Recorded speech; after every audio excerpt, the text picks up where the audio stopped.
Olá, que Deus abençoe você e venha guiar cada passo seu, né? Ele é a luz que ilumina o nosso caminho. Nós estamos meditando na Bíblia em ordem cronológica.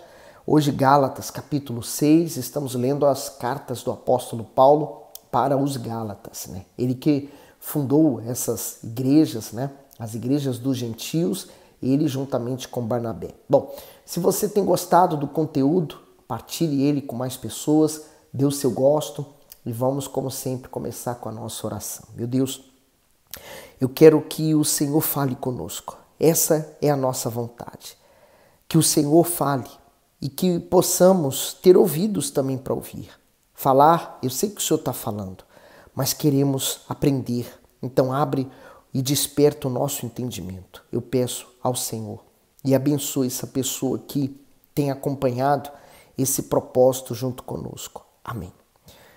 Versículo 1. Irmãos, se algum homem chegar a ser surpreendido em alguma ofensa, vós, que sois espirituais, encaminhai o tal com espírito de mansidão, olhando por ti mesmo, para que não sejas também tentado. O comentário diz, surpreendido em alguma ofensa.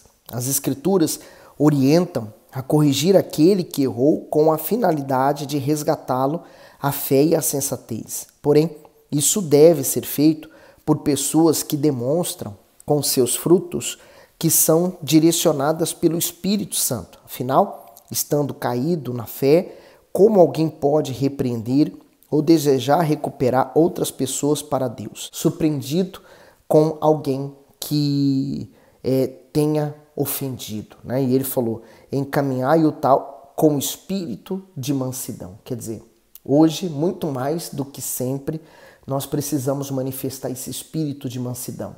E aonde? Principalmente no trânsito, na rua, com as demais pessoas. Hoje os dias têm sido tão maus que se você não cuidar, você vai terminar ficando igual às pessoas que estão nesse mundo, né? As pessoas extremamente egoístas, né? Só pensando em si mesmas. A parte B do versículo. Com espírito de mansidão. O exercício da disciplina deve ser feito com mansidão. Isto é, sem humilhações, mas com espírito de brandura e humildade, para que haja restauração e não ruína completa. Paulo acrescenta que ao fazer isso também deve se sentir orgulhoso, mas se atentar para si próprio e ver que está sujeito a tentações e a erros semelhantes. Até mesmo aqueles que viveram tantas experiências com Deus como Davi, que foi considerado um homem segundo o próprio coração do Altíssimo, caiu. Seu pecado ficou registrado nas Escrituras para servir de advertência quanto ao temor e à prudência, pois quem não vigiar também poderá cair na fé. Então, uma séria advertência para que não venhamos também ser tentados e cair nesse mesmo erro, né? No 2, levai as cargas uns dos outros e assim cumprireis a lei de Cristo. Então, sabe quando eu leio esse versículo, eu entendo o seguinte, para aquelas pessoas que consideram ir à igreja inútil, né, desnecessário, como é que você vai praticar essa palavra aqui de levar a carga uns dos outros se você não estiver na igreja, né? Ah, não, eu faço isso por quem está pedindo esmola. Mas você dá esmola, você dá uma ajuda para uma pessoa que está na rua, mas você falou de Jesus para ela? Às vezes nem isso você lembrou de falar. Você deu ajuda como um desencargo de consciência, só para dizer assim, não, agora eu me sinto bem comigo mesmo, porque eu ajudei o fulano. Com você mesmo, mas não com Deus. O comentário que o bispo faz do versículo 2 diz, levai as cargas. Nenhuma carga é mais pesada para o homem que o pecado, pois produz culpa, dores e perdas. Devido a isto, a maioria da humanidade caminha sobrecarregada e aflita. Somente o Senhor, Jesus, é capaz de remover esse fardo, mas para isso as pessoas precisam ser conduzidas a Ele. Embora a simpatia e a ternura sejam de grande valor, o nascido de Deus precisa ter mais que essas virtudes para ajudar quem sofre. Ele deve estender a mão e oferecer alívio, não apenas imediato, como um alimento, ou um agasalho, mas também espiritual, fazendo tudo o que estiver ao seu alcance. Dessa forma, o mandamento ensinado pelo Salvador de amar uns aos outros, seguindo o seu próximo exemplo, é cumprido. No 3, porque se alguém cuida ser alguma coisa, não sendo nada, engana a si mesmo. Isso é bom para muitas pessoas que acham que é alguma coisa, né? Ou porque tem um título, ou porque tem uma posição, ou porque recebeu algo a mais. No 4, mas promove cada um a sua própria obra e terá glória só em si mesmo e não no outro, porque cada qual levará a sua própria carga. O comentário, cada qual levará. Não há contradição deste ensinamento com o versículo 2, pois no grego as palavras usadas são diferentes e remete a outra instrução. Anteriormente, Paulo orienta a ajudar as pessoas em tempo de necessidade e angústia, mas aqui ele destaca uma carga que deve ser suportada pacientemente. Essa carga é a responsabilidade que Deus atribuiu a cada um e que não pode ser transferida para terceiros. Uma incumbência dada pelo Senhor ao homem, por mais difícil que pareça, nunca é motivo de tristeza ou de enfado, e sim uma oportunidade de receber dele um peso eterno de glória.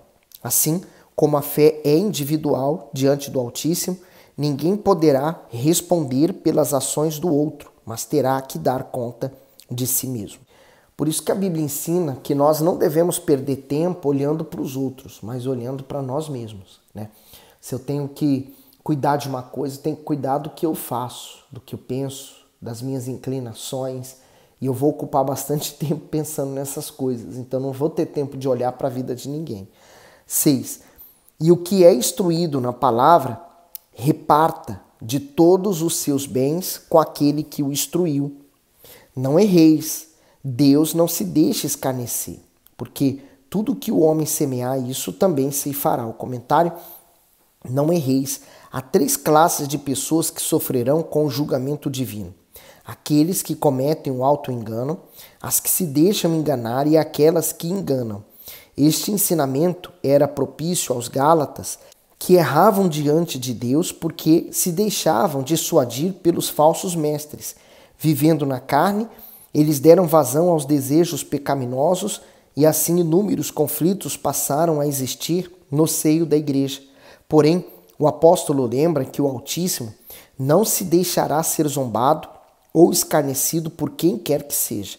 Devido ao seu caráter zeloso, ele sabe perfeitamente quem ignora suas palavras e despreza as consequências disso. Portanto, mesmo aqueles que afirmam ser nascidos de Deus, se semearem para a carne e para o engano, irão sofrer com decorrência da sua transgressão. Então, nós podemos enganar os outros, podemos enganar tudo, a nós mesmos até se quisermos, né? Ou tentarmos enganarmos a nós mesmos, mas não a Deus. Então, não erre com Deus. Ele falou que o que o homem plantar, ele vai colher. Então, se eu estou plantando o engano, eu vou colher o engano. Eu não preciso estar preocupado com alguém que está plantando mal e ficar preocupado ou querer vingança ou querer justiça com as minhas próprias mãos porque o fulano está plantando mal. Ele está plantando e ele vai colher. Eu tenho que preocupar, a minha única preocupação é o que eu estou plantando. Se eu estiver plantando justiça, eu vou colher justiça. Se eu estiver plantando paz, eu vou ter paz. Então plante o que é bom. Se preocupe consigo mesmo. No 8, porque o que semeia na sua carne, da carne ceifará a corrupção. Mas o que semeia no espírito, do espírito ceifará a vida eterna. O comentário, o que semeia. O princípio da semeadura é usado para mostrar como o Deus eterno retribui aos que andam no espírito e aos que andam na carne. Esse princípio serve como advertência para mostrar que o homem tem a liberdade de escolher o que semear, mas não deve esquecer que a sua colheita será correspondente ao que plantou. É impossível que alguém plante corrupção e mentira e colha a vida eterna, assim como é impossível que o homem semeie fé e fidelidade e colha condenação. Olha que forte, né? Então ele falou que semeia na sua carne. O que significa? O que semeia os frutos da carne que nós lemos nos últimos vídeos, né? No capítulo 5 falava sobre os frutos da carne. Então aquele que semeia na carne vai colher os frutos da carne. O engano, né? A corrupção, mas o que semeia no Espírito, do Espírito ceifará a vida eterna. Então ele nem falou, ele nem atribuiu a nada desse mundo, mas ele atribuiu a colheita na vida eterna. Então, aquele que sacrifica a sua vontade, aquele que faz a vontade de Deus, aquele que ama o seu próximo como a si mesmo, essa pessoa, ela vai colher. Talvez nesse mundo colher muito pouco, mas ela vai colher o fruto maior, que é na vida eterna. No 9, e não nos cansemos de fazer o bem, porque a seu tempo ceifaremos e não houvermos desfalecido. Então, duas coisas eu aprendo aqui, né? Aliás, 3, não nos cansar de fazer o bem, quer dizer, permanecer, independente da circunstância. Segundo, porque ao seu tempo vamos ceifar, e ele falou sobre ceifar na vida eterna, então nós temos que perseverar enquanto estivermos nesse mundo, temos que fazer algo para Deus, guardar a nossa fé, manter a nossa comunhão. Vamos colher esse fruto e último, se não houvermos desfalecido. Então muitos, no meio dessa caminhada da fé, vai por terminar a desfalecer porque desviou o seu foco de Deus, desviou sua atenção de Deus. No 10, então, enquanto temos tempo, façamos bem a todos, mas principalmente aos domésticos da fé. O comentário: não nos cansemos. Viver dentro dos princípios sagrados exige firmeza e perseverança na fé. Afinal, são inegáveis as dificuldades que o justo enfrenta neste mundo. Ele corre o grande perigo de cansar de fazer o bem e de deixar de atender ao que as Escrituras ensinam. Isso porque, em toda parte, aquele que é de Deus enfrenta oposição, obstáculo, ingratidão e perseguição. Além disso, ele tem que lutar constantemente contra a sua carne, contra os apelos do mundo e contra o pecado. Desse modo, Paulo lembra que, a seu tempo, ou seja, no tempo devido de Deus, virá a recompensa de toda essa renúncia. Porém, o apóstolo ressalta que esses resultados só poderão ser apreciados por aqueles que não estiverem exaustos ou desanimados na fé. Assim, é a regra também da natureza, pois há uma distância entre o tempo de plantar e de colher. O lavrador tem o árduo trabalho de arar a terra, semear e cuidar, porém isso não dispensa que ele tenha que esperar com paciência o tempo determinado da colheita. Então façamos o bem também àqueles e principalmente os que estão do nosso lado, na mesma fé, né? Os domésticos da fé, aquele que estão partilhando a mesma fé. Às vezes nos esquecemos de fazer o bem para quem está mais perto de nós. Queremos fazer o bem para aqueles que estão nas ruas, mendigando, aqueles que não têm nada, tá certo? Façamos, mas não esqueçamos de quem está perto. 11. Vede com que grandes letras vos escrevi por minha mão. Todos os que querem mostrar boa aparência na carne, esse vos obrigam a circuncidar-vos somente para não serem perseguidos por causa da cruz de Cristo. Quer dizer, a intenção de muitos ao circuncidar era para evitar a perseguição, porque sabia que os cristãos seriam por natureza já perseguidos, então queria poupar-se daquela perseguição, né?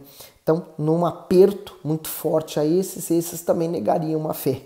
No 13, porque nem ainda esses mesmos que se circuncidam guardam a lei, mas querem que vos circuncideis para se gloriarem na vossa carne. Mas longe esteja de mim gloriar-me, a não ser na cruz do nosso Senhor Jesus Cristo, pelo qual o mundo está crucificado para mim e eu para o mundo. Olha, esse versículo é tão forte, né? Então, quer dizer, enquanto aqueles que conseguiam convencer alguém a circuncidar, quer dizer, ele ganhava uma fama, ele ganhava talvez um renome diante das autoridades judaicas, por exemplo, com Deus ele não estava ganhando nada. Já Paulo era o contrário, ele preferia ganhar com Deus. E ele falou, gloriar-me na cruz do nosso Senhor Jesus Cristo, pelo qual o mundo está crucificado para mim. Né? O que representa o mundo? O mundo pode ser resumido em 3 poderes simples. O dinheiro, né? As pessoas se corrompem, elas se entregam, elas matam, vendem por causa do dinheiro. O poder que a pessoa vai ter, um título, uma posição, né? E o sexo, o desejo por satisfação sexual. Então o mundo se resume nesses 3 poderes principais, e por isso que ele falou, o mundo já está crucificado para mim. Seja o mundo através do dinheiro, do poder e do sexo. E ele falou assim, crucificado para o mundo. E você? Já morreu para esse mundo ou você ainda está vivo para esse mundo? 15. Porque em Cristo Jesus, nem a circuncisão, nem a incircuncisão tem virtude alguma, mas o ser nova criatura. Então aqui está o que é necessário. Jesus falou para Nicodemos, necessário vos é nascer de novo. Então, o novo nascimento para aquele que decide seguir Jesus não é uma opção, é uma necessidade. Então ele falou ser nova criatura. Então quem é nova criatura não tem prazer nas coisas do mundo. Ele pode praticar o que qualquer pessoa pratica, mas aquilo já não inclui nada na sua própria vida.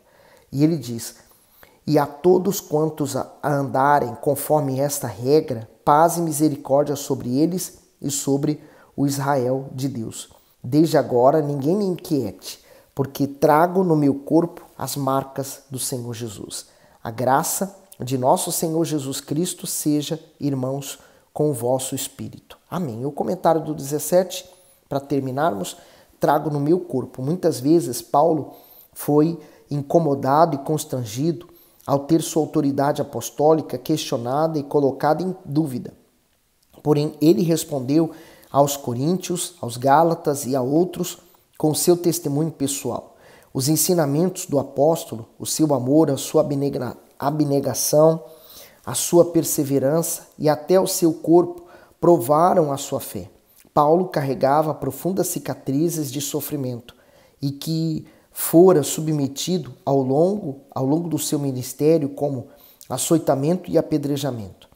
Em muitas culturas da época, os escravos eram marcados pelos seus senhores como prova de posse, e assim o apóstolo usa suas marcas para declarar que era um servo do Senhor Jesus. Portanto, quem verdadeiramente é fiel não recuará diante das injustiças, perseguições ou injúrias, mas suportará e terá satisfação em carregar na sua alma as marcas de suas dores e de suas lutas.